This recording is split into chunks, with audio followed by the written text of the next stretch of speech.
How can Muslim youth spend their leisure time? Are there things they should or should not do?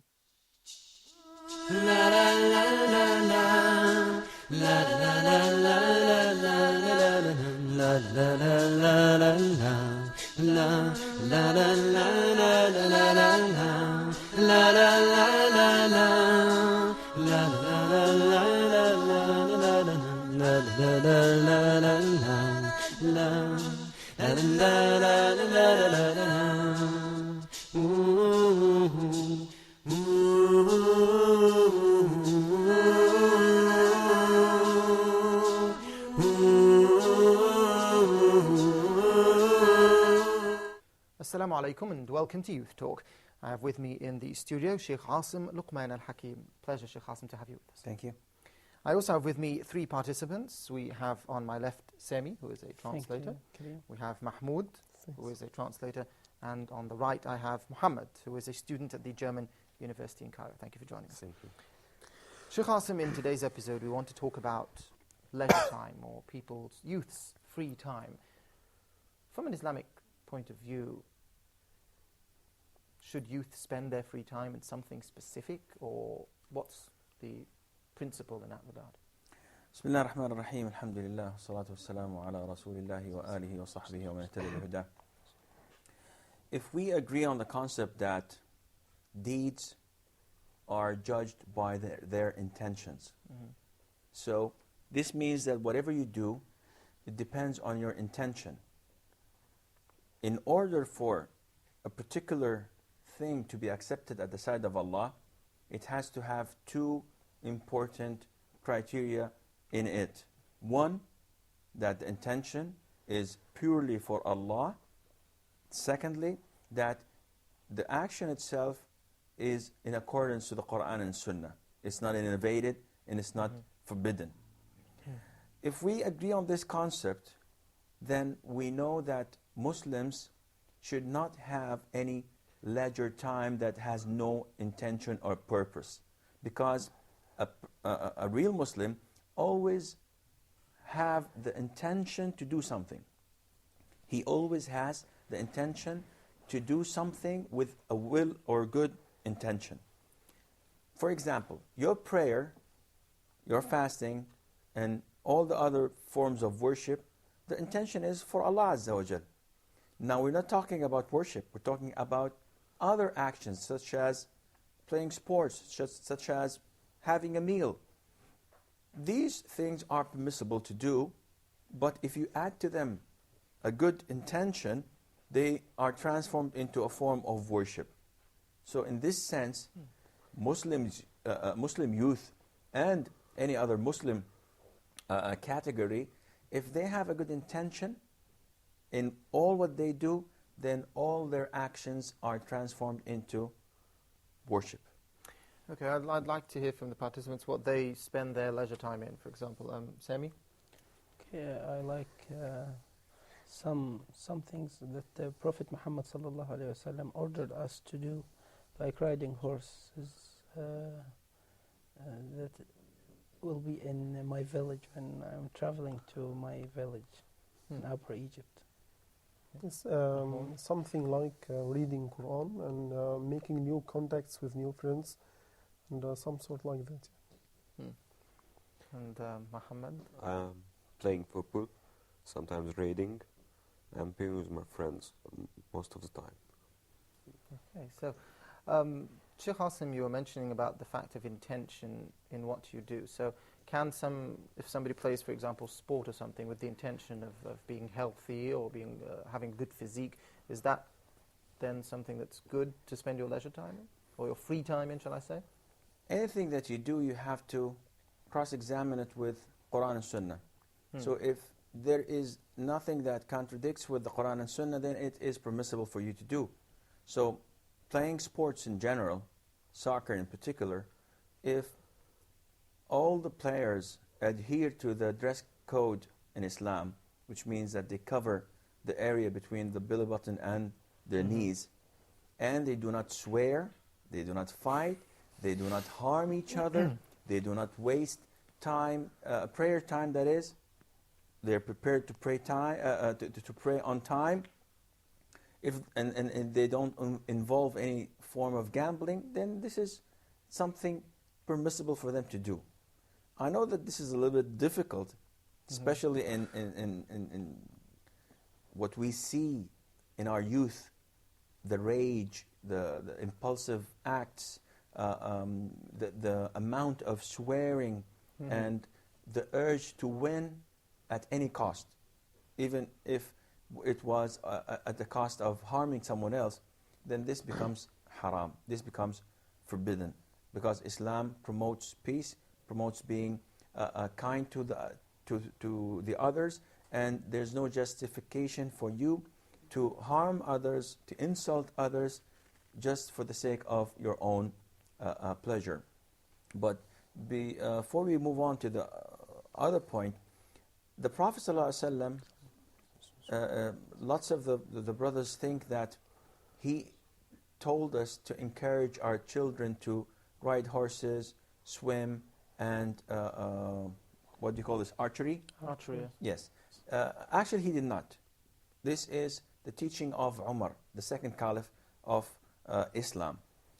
Nevertheless, these forms of sports are quite helpful. They encourage the Muslims to be healthy. They enrich their character by making them look to something that is noble and fine. What about when friends get together just to sit and talk, for example, or go out somewhere, for example? Not necessarily play a sport. Again, you have to cross-examine this with the Quran and Sunnah. What type of chatting are they having? Are they simply spending the time talking about permissible things, about cars, about sports, about school, about the economy, about things that concern them and they would find it suitable to spend time talking about? Or are they spending their time slandering people, backbiting, saying dirty jokes, trying to make plots and plans to date this one or the other one? Then this becomes in the form of the forbidden things. It all depends on the objectives and on the tools used in these meetings. And, well, I seem to be the one who's doing all the talking. Having agreed that our life on earth is so limited and short, and let me now mention a very remarkable sentence I have read for Avicenna, one of the most famous scholars in the peak of the Islamic civilization. Once he said, "Oh God, I ask you a wide life, but not a long one." Should I hear some comment from you? Who was this? Avicenna, Ibn Sina. Well, okay. With all due respect, he was a scholar in the sense of materialistic sciences. But in terms of religious sciences, some say that he was not a Muslim, because he wrote so many things that doubt the existence of Allah, and he went into philosophy into a very serious and dangerous thing, but he's not our topic today. But, apart from his philosophy and what it pertains to the theology and something like that, I want to stress upon the importance of this sentence. It's according to the Islamic instructions, it has to do with the Islamic instructions. Okay, here you. Well, again, this is a point that I don't think we need to elaborate a lot on, simply because it was not from the Quran and it's not from the Sunnah. We can have so many sayings of intellectual people, but that does not mean that we should follow them, because as Muslims, we have the Quran and the Sunnah to benchmark and follow what they teach us. The Prophet ﷺ told us that on the Day of Judgment, people will be asked about their lifetime, what they have spent it in. And they will be asked about their youth. How did they utilize their youth and strength? they will be asked about their knowledge. What did they do in the things that they knew about? And they will be asked about their income. Where did they get it and where did they spend it? So this utilizes the whole idea and concept of your time. As long as you're going to be asked about each and every second of your life, then you should utilize this. Now, what this man said of wishing to have a wide life, not a long one, I don't know if he wanted a wide or wild life. Wide. Well, then it's a Full wide of life, events. meaning Yes. that he wanted it to be filled with Yes. achievements and so on. Yes. Yet, our Prophet ﷺ tells us that one of the best among you is that who Allah Azza wa Jal has prolonged his age in doing good deeds. Yes. So the longer you live with More good opportunity deeds, you have for good deeds. then you have a lot of benefits. So Blessings. it's not what you do only, though it counts, but also the length of your life adds a lot of value. It was reported that the Prophet ﷺ, there were two brothers, and one of them died before the other. All martyrs at the side of Allah Azza wa Jal. And they had a third one who stayed after they died for a while and then died afterwards. The Prophet told us that he is in a higher position in heavens. So the companions were astonished. The Prophet, both of them died as martyrs. So he told them that this year that he lived afterwards, it included so many days of fasting and praying that Allah Azza wa Jal knows best about it. So yes, we do focus on quality, but also quantity does count. I want to ask about the rule of playing cards. Okay. A 'Cause, modern form of... Most of I spend most of the time playing cards at university. at university? Yes, Maybe not the purpose. most of my colleagues. Okay, what kind of cards do you play? Playing cards, What type of games do you play? estimation. Normal kinds of games, Yes. not for money or... No, for not for money. Estimation, tricks, trump, Yes. and so on. All of these cards are playing cards if it does not take most of your time, if it does not cause conflict between you and your friends, if it does not make you miss prayer, if it does not come to you in your prayer, then spending your time doing this, if it's once in a while, it's permissible. Providing that you try your best to change the queen, the king, and the jacks, moving their faces, because it's still considered to be drawing. Though I doubt that anyone would do this. Excuse me. Some scholars say that playing cards completely is out of the question. And others say, no, it's permissible, but with these restrictions. That is, you should have a special time to do it. It should not overwhelm your day and night, and it should not affect your prayer, with removing the drawings that are on the cards. Okay, okay. We've got a report now, and we'll return with some more questions from the left and some questions as well. Okay, first this report.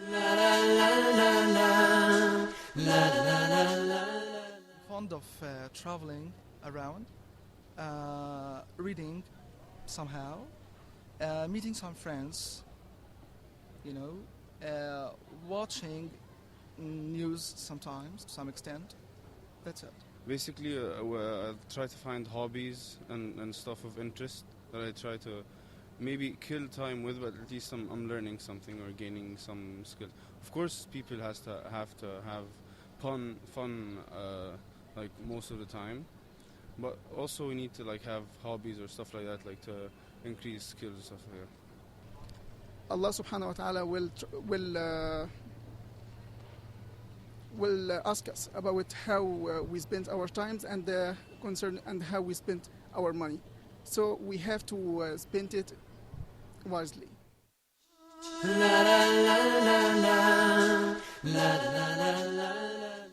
Welcome back. Mahmoud, there was something you want to say? I ask about the best directions that one should channel his capacity through. Towards. Yes. Well, this depends on every individual, you know, and this is a portrait of the mercy of Allah Azza wa Jal, that He did not eliminate the channels in one, or He did not limit, that is, the channels into only one. Every individual has his own capability to do something that may not fit the other. So those who have the power to teach and preach may not be able, or may not have the power to spend money. And those who are wealthy and have the ability to spend money, and they have the capacity to sponsor projects, Islamic projects, may not have the ability to worship Allah Azza wa Jal extra to that He has already ordered them. For example, they cannot fast voluntary days, or cannot pray voluntary prayer.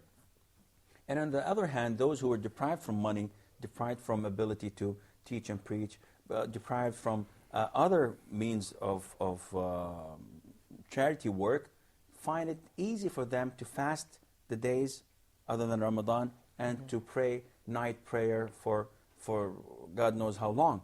So you cannot limit the channels of utilizing your time into one channel. There are so many things, and the sky is the limit. Okay, Sheikh Hassan, concerning sport again, let's talk about, or males, of course, now at the moment. Are there certain sports that males can play and certain sports they shouldn't play, or is any type of sport permissible? Why did you exclude females from Well, sports? because that was going to be another question. Okay, well, then let us stick with that first question. Again, there are so many types of sports around, and you have to look at the Quran and Sunnah to be able to determine if it's permissible or not. For example, shooting is a sport, and the Quran and Sunnah do not say anything against that, so it's okay. But if you come to kickboxing, then the Sunnah says you may not hit the face. So any sport that involves hitting this face is not permissible. Any sport that involves harming others is not permissible. So for example, if you do martial arts and you have full contact contest, this is not permissible, because the objective of this contest is, or competition is, to harm the one who is against you, your opponent. And this is un-Islamic. I know that people would say, well, what about if he is not Muslim? I'm going to hit him real hard. Again, you're hitting him not because he is not a Muslim, because it is a competition. So your intention is not pure. Don't try to justify it. Go back to the basics. Is it allowed for me to hit the face? No, it's not. Then it is not permissible. So But what about a sport that, I mean, if you're going karate or martial arts or something, the objective isn't really to harm the one in front of you, but it's to hit a certain area in the body which will gain you a point, for example. I mean, your personal intention is not really to harm, your personal intention is to win. But, I mean, so what in that then? is harming involved in the process? In a sense, yes. Then it's not permissible. Because you cannot talk only about your intention and not look at the action itself. The consequences as well. So if I have a good intention of calling people to Islam, this is good, right? But if I go to a discotheque and meet a 5'10" blonde and I want to dance with her, invite her for a drink, in order for me to call her to Islam, is this acceptable? Definitely not. So it's not only the intention, it has to go hand by hand. The intention and the deed itself. Otherwise, you have a problem. If you have a good intention and the deed itself is not good, this does not fit. And if you have a good deed, but with a very awful and bad intention, again, this is not acceptable by Allah Azza wa Jal. Boxing is completely forbidden.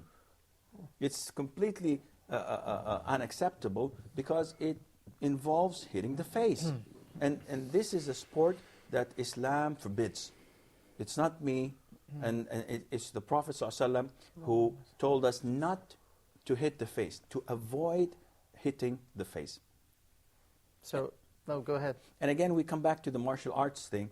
There are two types. There is a full contact competition, and there is a competition that does not involve full contacts. It's only points. The one with the points, it's okay because you're not harming anyone. So that would, the reason I'm asking is because, I mean, sports really fills up the majority of the free time that people have.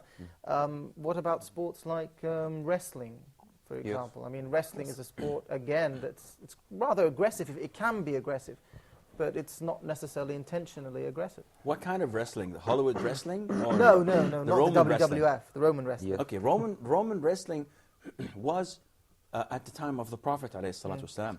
Actually, it was a criteria to determine if this man is allowed to fight within the Muslim army or with the Muslim army or not. So whoever came and he looked young, the Prophet ﷺ would ask him to wrestle with someone else. So this is acceptable, providing that they're not wearing something that shows the areas in their bodies that should be covered, which is from the belly button to the knees. Okay. Muhammad, there was something you wanted to... I was asking about boxing. About the boxing yes, question. I spend most of my life boxing. I should Boxing. stay away from them. Well, no, seriously, I did some martial arts myself, but again, you have to know what's halal and what's haram. If you learn, there's no problem in you learning martial arts. It's when you come to use it. You don't compete. And don't, when you fight with a colleague or so, avoid the face. And you don't have to harm him. But it's good as a self-defense. It's a good disciplinary sport. Now, in boxing, there's no way you can do that in there. You have to. Yes, The aim is winning, not harming. Well, you will never win without harming. Precisely, yeah. But what's the case if these sports like boxing, for instance, are prepared for strengthening an Islamic team, for example, for struggling the cause of Allah? What's the case then? Elaborate a little bit more. For example, if we consider such a sport like boxing for preparing an Islamic team for struggling the cause of Allah, what's the case? There are so different ways and methods of preparing this team. They could jog, they could weight lift, they can lift weights, they can swim, and they will be prepared at the cause of Allah Azza wa Jal. But if you mean that you want them to win in the Olympics or in some other form of competition, then again we tell you that this is not our objective. What about a team sport where there are, for example, assuming that some are Muslims, some are non-Muslims? Is there any problem in Muslims and non-Muslims playing a sport together? There isn't a big problem unless, Muslims dissolve themselves in the non-Muslims, in the sense that they start to have their allegiance to the non-Muslims. They support the non-Muslims against the Muslims, and as the case we find with so many people with their mixed allegiances. If you participate in a game because you want to burn some calories, you want to burn some fat, and you indulge yourself with a game with a non-Muslim player, just for the sake of utilizing your time and sports, I see nothing wrong in that. But when this partner of yours becomes best friend and you prefer him more than you prefer the Muslim friends, and you start thinking that, well, it's not his religion, but he is one of the best, and this may lead you to respecting him in the sense more than other Muslims, this is something you should think about. Okay, I see. Sami? Okay, catching animals, something that we mentioned in the Holy Quran. Hunting, you mean? Catching animals. Hunting. Yes, hunting. يسألونك ماذا أحل لكم قل أحل لكم الطيبات وما علمتم من الجوارح مكلبين. تعلمونهن مما علمكم الله. Is that thing as a way to spend leisure time, or This is so hunting, and hunting Yes. has to be with the intention of feeding. But to hunt for the sake of But hunting, nowadays it's a way to collect money. then this is a legitimate cause, yes.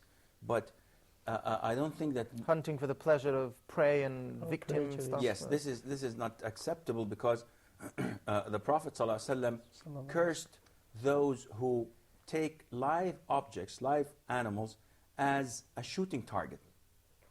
And I think, if I'm not wrong, Abdullah ibn Amr ibn al-As, may Allah be pleased with him and with his father, once passed by a group of youngsters putting an animal and trying to shoot that animal with arrows. And whoever misses, the owner of the animal get to keep the arrows. So this companion of Allah, the companion of the Prophet ﷺ, Abdullah, told them, who did this? He is cursed by the Prophet ﷺ, which tells you that Islam asks us to be kind even to animals, and not to do what, for example, some countries do in sending hounds and horsemen behind or after a small fox from one region to the other, and they make an event out of it. No, this is torture. You want to kill the thing? Just go ahead and kill it. But don't keep on doing this as a festival, and at the end of the day, you are killing an animal without any justification at all. Okay, we've got a break now, and we'll return after this short break.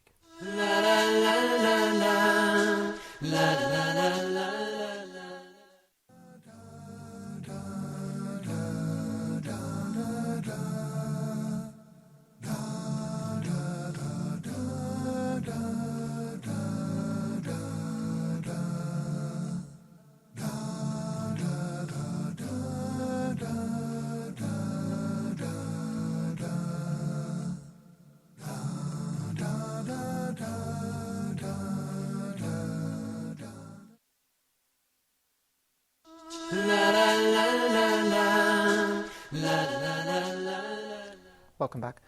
Sheikh Assim, so far we've been talking about sports in general and sports concerning men or males. What about females? Leisure time for females, should it be inside? Should it be outside of the home, for example?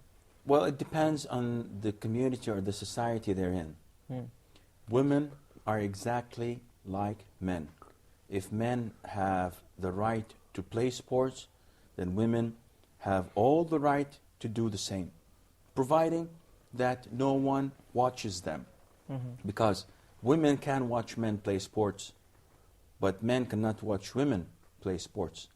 Therefore, they have to practice whatever they want to practice with the same restrictions, that is, not to show things that should be conceived and hidden. They may not involve themselves with sports that include hitting the face or harm the others. And they have to be in a place that no men can watch them, because this is one of the greatest dangers that could happen to a woman that has been protecting herself from others looking at her, and then we expose her in an Olympics or in whatever. This is completely forbidden. Okay, Muhammad? I'm asking if it is possible for the one who spent her spare time in doing something he enjoyed, and in the same time he is rewarded by God. Yes, this is very possible. If you have the good intention, this is extremely applicable and possible. For example, there are different ways that you can spend your time. And let us put something that you like and enjoy. If you enjoy, let's say, painting, and you go to this neighbor of yours who is 70 or 80 years old, and who does not have the financial means to paint his house, and you volunteer to do this thing that you love, which is painting, to this old man next to you. Now you are doing something you like, but at the same time you are being rewarded by Allah Azza wa Jal. You are spending your leisure time in something that is useful for your neighbors and enjoyable to yourself. And alhamdulillah, this is a great reward and bounty but that's a bit of an exception. I mean, most sports or most leisure time things tend to either contradict general, peaceful atmosphere, or they have nothing to do with other people unless they're playing with us, kind of thing. I mean, can somebody, in the sense that you're talking about doing a type of sport or spending spending your leisure time in something that will be beneficial to you yourself as well as the community, would, for example, social work fall under that, volunteer work? Maybe you like doing something like helping orphans, for example. Maybe that's something you like to do in your leisure time. Could that be an example? It's a good example, and unfortunately we do lack the social work in our communities to the extent that people are happy doing it. It's usually as a form of punishment. If you cross a red light, then you're told to do 10 or 20 hours of social work for the community. And unfortunately, we should not be like this. We should be proactive. A Muslim should intend to work for the community, for the society, for the sake of Allah Azza wa Jal. And that is why the Prophet ﷺ tells us that it is the best among you are those who learn the Quran and teach it. So if you dedicate your time to teach those in the masjid, in the mosque, the Quran, you are among the very best.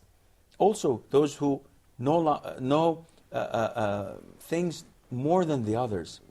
What happens if you are a certified teacher in English and you give those in your neighborhood 2 hours or 3 hours a week to teach them to develop their... But is that considered leisure time then? It is, because it's something you're doing for Allah Azza wa Jalla. It's leisure. No, it's not work. You're working in the morning at schools, but in the afternoon, it's your time. So whatever you do for the community, it's your leisure time, and you're utilizing it to get the reward from Allah Azza wa Jal. Instead of wasting 4 or 5 hours in front of a TV screen watching things that harm you on the Day of Judgment. Watching movies is also something that you may spend in leisure time, but is it permissible or not? Now, how can we evaluate this? A person that spends 4 hours a day watching movies, and a person who is spending 4 hours a day teaching others Quran, Sunnah, mathematics, geography, whatever. Of course, the one who adds value to the community is far greater than the other one. Sami? What about going to resorts with families, men and women, youth? Mixing with men, women, strangers? Yes, as we see. No, today. this is not acceptable. If you What about taking your family and your brother's daughters, family? brothers?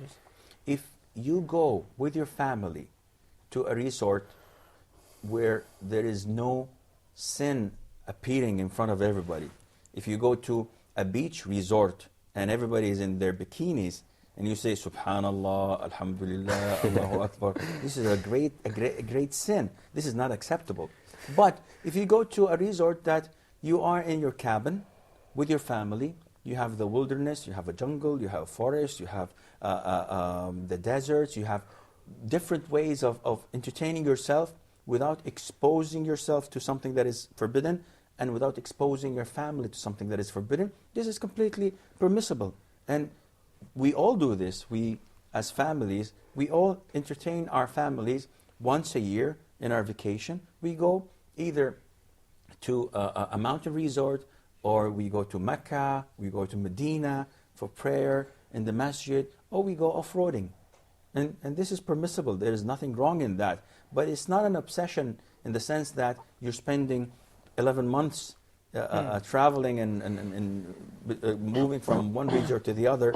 No, it's something that can entertain your family within the boundaries of Islam. Providing in Muslim countries or abroad? No, we talked about this before. We said that going to non-Muslim countries has its shortcomings. And it is not preferable, if not forbidden, for a Muslim to go to non-Muslim countries.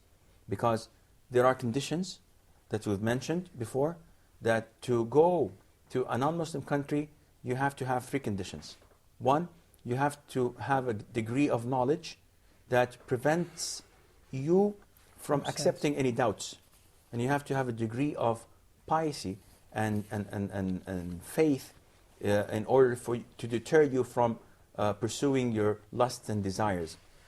Thirdly, you have to have a legitimate reason, such as trading, learning, medication that is, for you to go there. But to go just for the sake of going, alhamdulillah, Muslim countries have everything that the West or the non-Muslims have, except the fornication, the booze, and so on. What does Sheikh Assim do in his free time? It was my question. Whoa. It's very important question. God, I'm under attack now, huh? Well, I do a lot of things in my free time. I'm an aggressive sportsman. I play squash, table tennis. I do weightlifting, bodybuilding, that is not weightlifting. I sometimes play volleyball. I have championships in squash, table tennis. Okay. Whenever there's extra time, I do some 8-ball billiards. I try my best to stay most of the time with my kids, though I do not do them justice, because I have so many other things to do beside my work, lectures, and sports. But I try to, I don't socialize a lot. I don't go out. I stay the remaining time with my family. No PlayStation? I hate computer games. Why? Why? I don't know. I don't like computer games. I don't like soccer. I think Do your children hate computer games? You know, some of them do, some of them don't, and they play. I don't prevent them from playing, except of course they play with the volume down, and providing that there are no programs that involve women and. But what about women and things that are not? They don't play. What about games, for example? I mean, PlayStation is something that's very, very common these days. What about games that, like a football game? I mean, there are images of football players running around playing football. I mean, is that something that's not permissible? I mean, no, this is okay, because they did the wrong, not us. And it's like watching cartoons. So watching cartoons is the same thing. We did not pay for that. We did not draw it. They did it. It is okay, especially nowadays with the exposure to the media. This is the least of your worries, to have these images with your children. But you have to give them an alternative to look for. Without any substitute, you don't have anything to give them to substitute what they have. So cartoons, PlayStation, even with these images, as long as they're not forbidden images in the sense of sex, violence, and gods, for example. There are games that involve getting the people from the dead. And you have the powers to resurrect people, for example. But it's just games. I think it's And just some of games, them have not. crosses. Well, the thing is that this game, although it's a game, does Allah approve of it or not? Does it please Allah or not? There are games that involve crosses all the way. Games that involve demons that get the people from the graves and resurrect them. If you approve of this, and you, although it's a game, it's a joke, then is it okay to joke about Allah? It's a joke. Is it okay to Not joke about about Allah, the Prophet ﷺ? No. So again, you have to draw the line between things that are allowed and things that are not allowed. Is it my intellect and logic that tells me, yes, it's possible, or no, it's not possible? Or is it the Quran and Sunnah? Allah Azza wa Jalla in the Holy Quran tells us and warns us that it has been revealed to you before that if you see people mocking or ridiculing the verses of Allah Azza wa Jal, be aware, do not sit with them until they talk about something else. Otherwise, you are like them. And Allah Azza wa Jal will bring the non-Muslims, the hypocrites, all together and throw them in hell. You did not approve of that. But sitting with people that ridiculed or made fun of Islam made you part of it. And if you play with a game that ridicules Islam or talks about crosses or demons or talks about Allah Azza wa Jal, then though it's a game, you are part of it. Sheikh, what about equipping with non-Muslim knowledge or sciences? Anything that you do to spend your leisure time, if it adds value to you on the Day of Judgment, which means that you are performing a number of worship, then this is acceptable. If it adds value to you on this life, in this world, such as learning how carpentry, learning plumbing, learning car mechanic, then this is again something acceptable and permissible. If you learn something that does not add any value at all, such as magic, on the contrary, it may harm you more than do you well or good, then this is not acceptable. Spending your leisure time in acquiring knowledge about geographical places, about the history of nations, this is something useful for you because it adds value to you. It adds to your knowledge about other people and cultures. Spending your time reading about history, reading about politics, reading in economy, studying geography, studying geology, whatever you do, if it adds value to you in this life, then this is a mean of utilizing your time, your leisure time, in something that is useful. We can consider them scientific strength for Muslim. Depends. That's why Depends, because it adds value, but it should not mean that it is adding value to the strength of Muslims, because strength of Muslims is recognized by military strength, by scientific knowledge, by behavior throughout the community. So it's not only the power, it's also the values and ethics that people share and treat each other with. Is there a certain kind of books that one can read in his spare time? Again, anything that adds value to you, it's okay for you to spend your time in. But unfortunately, there are so many bad books that a lot of the Muslims may read, and I know this is going to be a surprise again, that people read without knowing that it is not allowed for them to go through. Yeah. For example, if you read the novels of Harry Potter, it's a novel, it's fun, it's for kids, but it involves magic. And in Islam, it's not a trick. This is actual magic where you transform an animal to a human being or vice versa, and you do wonders. And in Islam, this is one of the 7 major sins, which is black magic.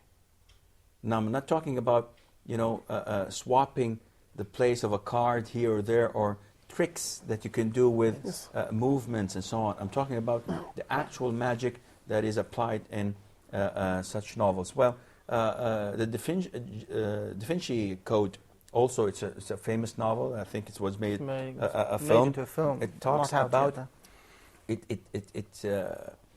talks about the existence of Allah Azza wa Jal, and they talk about if Allah exists or no or not, and about a cult that is trying to prove something. Or I've read about it, a preview about it somewhere.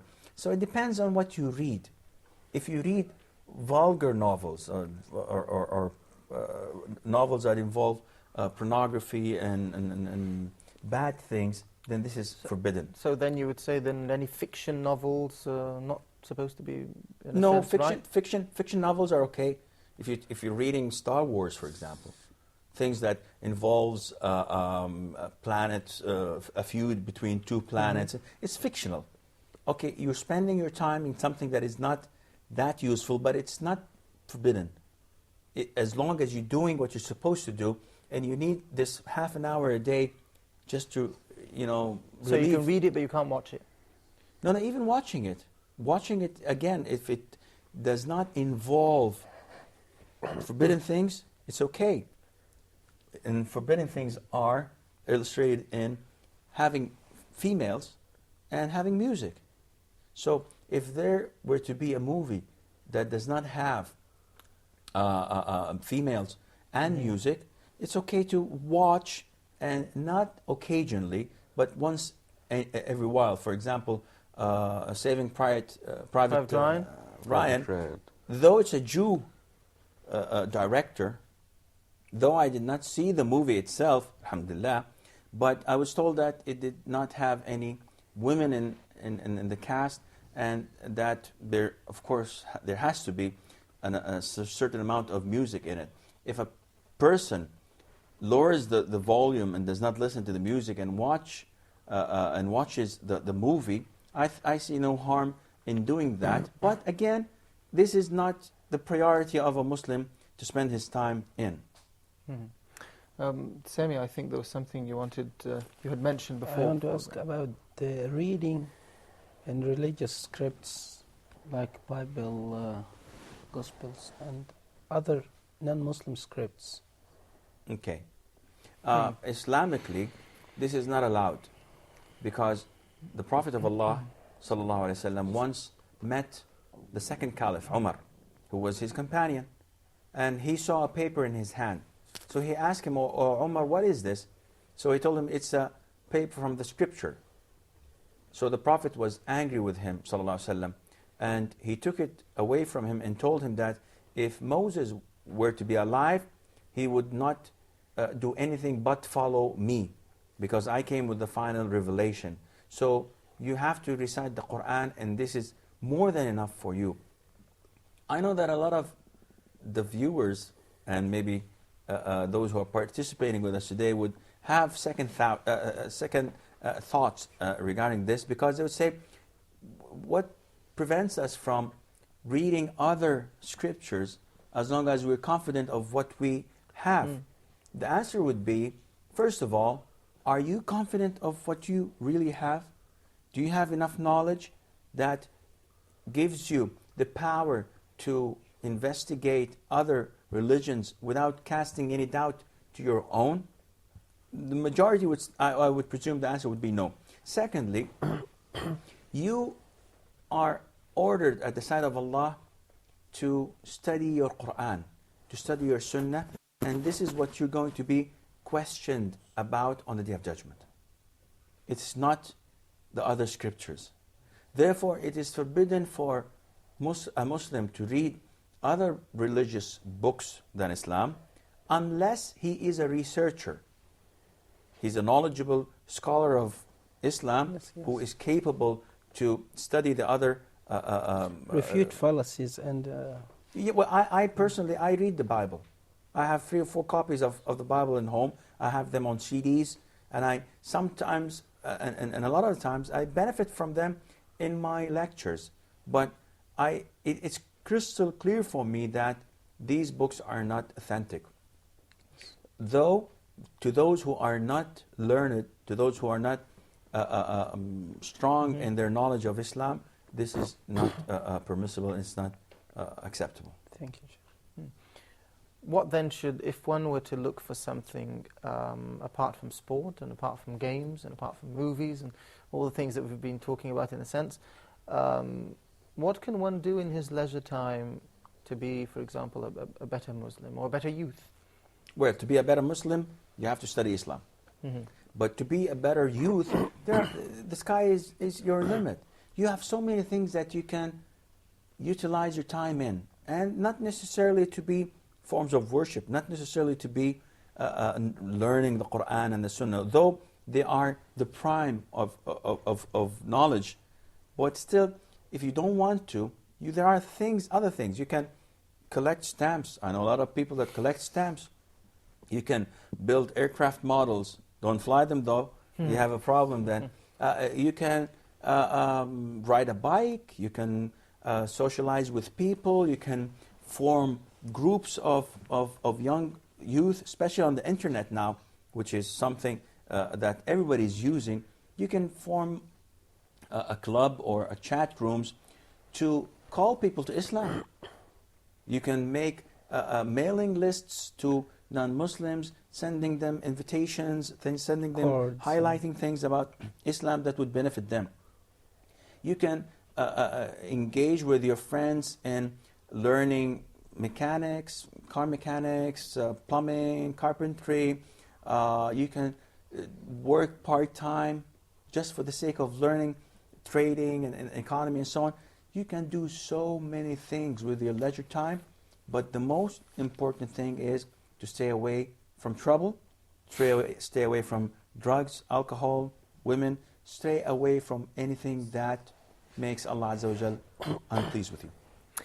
Sheikh Qasim Al-Hakeem, thank you very much for joining us on Youth Talk. And thank you, of course, Sami, as well as Mahmoud and Muhammad. Thank you all for joining us. That's it for this episode of Youth Talk. Next time we'll be back again with a new topic. And until then, Assalamu alaikum.